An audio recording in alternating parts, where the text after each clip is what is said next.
Inter first second year ఫలితాల్లో తొలి 3 స్థానాల్లో కృష్ణా, గుంటూరు, ఎన్టీఆర్ జిల్లాలు ఉన్నాయి.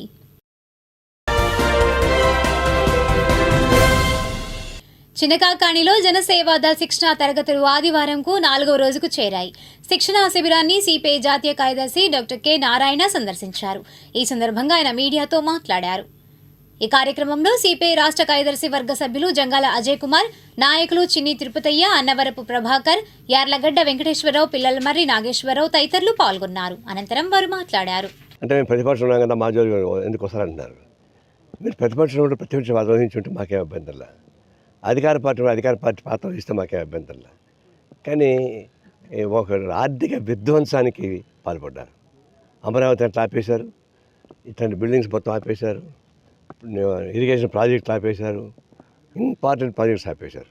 దాదాపు నాకు తెలిసి 1,00,000 కోట్లు 2,00,000 కోట్ల రూపాయలు ఉంటాయి మొత్తం కలిపితే. ఇంత విధ్వంసానికి గురి చేసినట్టు వాళ్ళు నమ్మకంగా ఉండాలి తప్ప అతిగా నోరు పారేసుకోకూడదు. నేను తీవ్రంగా ఖండిస్తున్నాం. అది ఇప్పుడు ప్రతిపక్షం కాబట్టి మనం విమర్శించకూడదంటే అధికారం ఉన్నప్పుడు తెలిసి తప్పులు ఇవన్నీ. ఇప్పుడు కూడా ఆయన గుణపాఠం వచ్చాడు కనపడాల. ఇప్పుడు ఆయన్ని కాదనుకొని చంద్రబాబుని గెలిపించారు. ఒకసారి చెప్పాలంటే జగనే చంద్రబాబుని గెలిపించాడు. వాడు చేసిన వికృత చర్యలకు ఫలితంగా ప్రజలందరూ కూడా తిరగబడ్డారు. మంచి నమ్మకాలు ఉన్నాయి, చేస్తున్నాడు. అతనికి ఒక దృక్పథం ఉంది, అభివృద్ధి చేసే దృక్పథం ఒకటి ఉంది. దానిలో కొన్ని తప్పులు జరగచ్చు, అనుకొని సాధించకపోవచ్చు, కానీ రాష్ట్ర అభివృద్ధి కోసం పాటుపడేవాడు అందరినీ ఒప్పుకుంటా.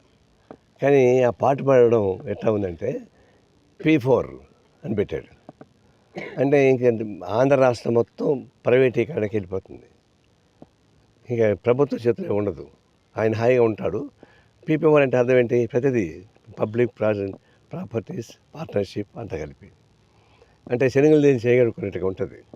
ఇంక మిమ్మల్ని ఓట్లేసి గెలిపించినందుకు ఎవరి పాటికి వాళ్ళు డెవలప్ చేసుకుంటూ ఎవరి పాటికి వాళ్ళు వెళ్తుంటే మీరు ఇంకా కాపలా కాస్తుంటారా? అంటే శ్మశానం కాపలా కాస్తారా? ఇది బాధ్యత రాహిత్యమైనటువంటి పాలసీ. అది మేము దానికి వ్యతిరేకం. అంటే ఆయన ఎందుకంటే కేంద్రంలో ఆయన గురువు బీజేపీ వాళ్ళు మొత్తం ప్రైవేటైజ్ చేస్తారు కాబట్టి వాళ్ళకి అనుకూలంగా ఆయన చేయాలని ప్రయత్నిస్తున్నాడు. ఇది P4 అనేది రాష్ట్రం అభివృద్ధి కావచ్చు, కానీ ఫలితాలు మొత్తం కార్పొరేట్ వాళ్ళకి పోతాయి, పేదవాళ్ళకి రాదు, మధ్యతరగతి రాదు. ఇది చాలా ప్రమాదకరమైన సూత్రీకరణ. దేనికోసం కాదు మిమ్మల్ని గెలిపించింది. ఏ మాట మీరు ముందే చెప్పుంటే మిమ్మల్ని గెలిపించేవాళ్ళు కాదు. గెలిచిన తర్వాత ఇప్పుడు మాట్లాడుతున్నారు. అది ఈ విధానం కరెక్ట్ కాదని మా ఉద్దేశం.